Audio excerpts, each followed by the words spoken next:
literally busted my ass while going to a stop. How embarrassing. Running up the stairs and just fell going up. I don't know if you can see my arm right here. It's kind of scraped up. Yeah, don't do what I did, trying to be a superhero in this FedEx stuff. Yo, what's going on, guys? Matthew here with another video. Hope everyone's having a great day. It's Monday. I'm hot, I'm sweaty, and I'm on lunch break. I'm over here chugging on drinks and pretty much getting my butt kicked out here.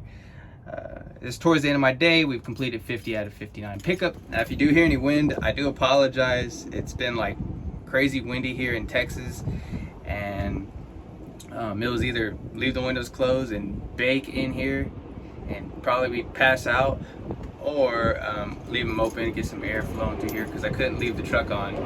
You wouldn't be able to hear a word I'm saying.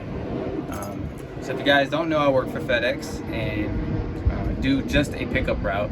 It ranges from 40 to today it's 59. So the most I've ever done is 64. And I just kind of wanted to talk about 5 things that I do appreciate, or not appreciate, but I like about pickup routes. So when you work for a delivery company, whether it's Amazon, UPS, or FedEx, you're either going to be doing deliveries or pickups. I don't think Amazon does any pickups. I don't know if they ever will, but y'all let me know. At least when I was doing it, we weren't doing any types of pickups. And I thought it'd be a good idea to jot these 5 things down. I'm not saying that pickup routes are better than delivery routes, or if you're doing both, let me know in the comment section below what you guys prefer. I'm still kind of deciding whether if I want to switch to mornings to do deliveries or stay on the PM side to do pickups. But with no further ado, let's go ahead and name 5 reasons I like pickup routes. Starting off with number 1 is that you don't need a signature. So doing a pickup route, you don't have to worry about getting no signatures from anybody, unless it's you're leaving with nothing. Then you can ask for their first initial and last name. They don't have to write nothing down, or you don't have to do, you don't even have to worry about it. Something I was kind of worried about whenever joining FedEx was like the amount of signatures I was gonna need for the delivery. 'Cause I remember working at a job where it was sometimes tedious to look for somebody to want to sign it. As bad as that sounds, I would get lost trying to look like, man, is this person can you sign for this package? Or in receiving, can you sign for this package? And nobody would want to do it. So I feel kind of glad that I don't have to worry about that as much. And I don't think it's as big as a deal now. Ever since COVID happened, you can kind of just like get permission to leave it, and leave it at the front door if it's like a resident, or even permission to leave it if it's at an office. So number 1 on my list is definitely going to be just not having to worry about getting any signatures, because at the end of the day, I could just go there, show up. You have anything for me? No? Okay, see you later. Bye. All right, number 2 on my list is going to have to be, you don't need to organize. So for one thing, I'm in the 630 with shelves and stuff like that.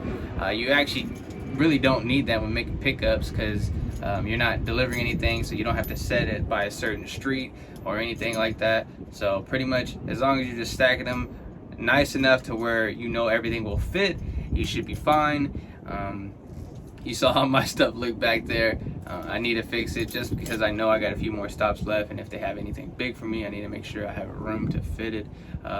You can get away with box trucks like a U-Haul you'll see me in, a Penske you'll see me in, just because for delivery people, they rather have something with shelves where they can organize everything, make sure, okay, this is where I'm going to keep my deliveries, and on the other side is where I'm going to keep my pickups, or vice versa, or something like that. Me, all right, you got what I need? Put it back in there, slide it down, and go to the next one. All right, number 3 is going to have to be not as many stops. So whenever you're doing deliveries, you'll be at more places.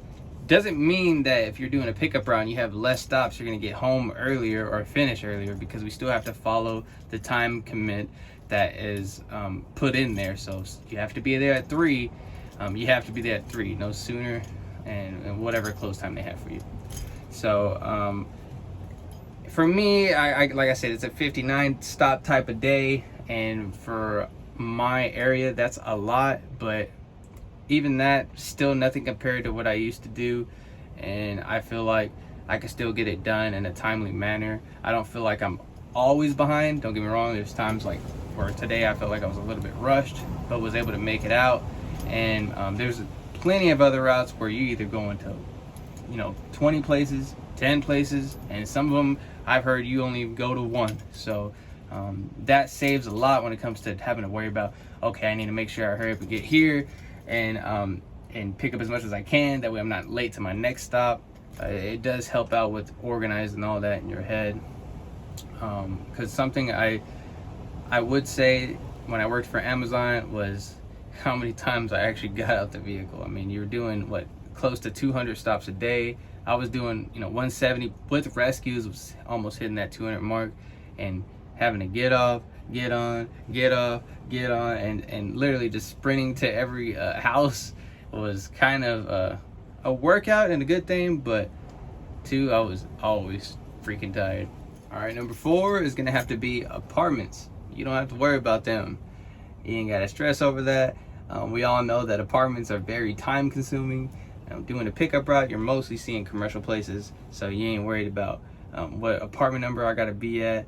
Can I deliver this at the front office? Do they got a mail room? Because you're just there to pick up. So you might, maybe you pick up like at a apartment leasing office. Like that's probably something that's possible.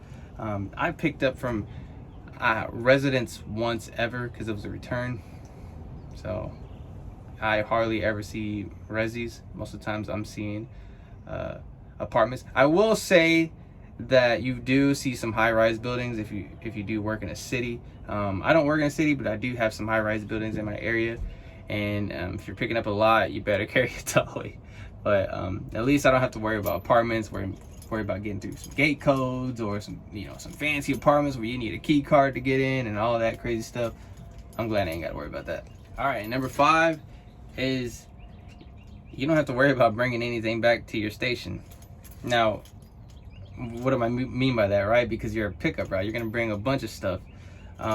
So whenever I delivered for Amazon, I always had this weird satisfaction whenever I made every delivery. So like whenever I looked at the back of my truck and I noticed, oh shit, I don't have nothing left. It always felt good to know that my day was pretty much done and I was heading back to the station. If I didn't have to rescue, damn it. But anyways, if I did have something, more times than not, you have to go re-deliver it unless it was a damaged package. So that always sucked, but I always had to do it. So I went ahead and re-attempted that delivery in case it was like maybe a business or a certain area that I couldn't get through at the time. There's a lot of things that could happen. There was a question that was asked to me probably like a couple months ago, and it was like, do people just not want to deliver packages? Because I've had someone say that they delivered at a place and they never did. And maybe that's once in a blue moon, but I could tell you from a lot of us delivery drivers, we're just trying to get everything at that truck. Because for me, I've delivered before, and if you're ever bringing anything back, it's just more work that you got to do. You got to go to the station and go to a certain place to where, oh, why are you bringing this package back? Oh, because so-and-so, and then you have to worry about delivering it the next day. So it's always good, like I think for me and like a lot of us too, we try to make that delivery the first time, especially if it needs like a signature it needs a signature on it. So with a pickup route, you ain't got to worry about that. You're picking up all kinds of stuff and you're just backing it into a dock, and if you feel like unloading it, you unload it. If not, you go do something else or go home. So I don't worry about it as much. I'm just looking at my phone. Okay, last pickup done. Time to go back to the station. Time to go back home. I will throw a little bonus in here.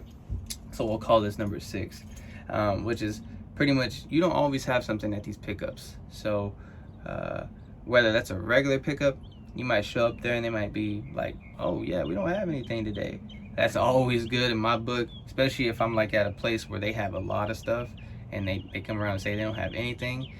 I'm like, all right, I'm out of here then. I'm on to the next one. Another thing is that your on calls, for some reason here at FedEx, whenever someone gets an on-call, they'll get sent to another driver every now and then. So they'll make that pickup before you do sometimes. So whenever you show up, you're like, hey, I'm here to pick up. They'll be like, oh, somebody already came, your buddy, your friend, blah, blah, blah. Some people see it as a waste of time. I see it as, okay, I drove there, nothing was there, I ain't taking nothing, I'm fine with that. There is times where you might be behind and you show up and they didn't have anything after all. It can bug you, but overall, I mean, I've seen it as a part of the job, and because, well, not really, they need to fix that. Those are my top 5. My hands are dirty, as you can see. I need some wipes, but other than that, I hope you guys have a good one. Last time I checked, we're sitting at 530 subs, so definitely shout out to you guys that have subscribed and have been subscribed. If you don't know, I am starting a clothing brand, so I will leave the link down below. But other than that, I'll see you guys in the next video. Peace.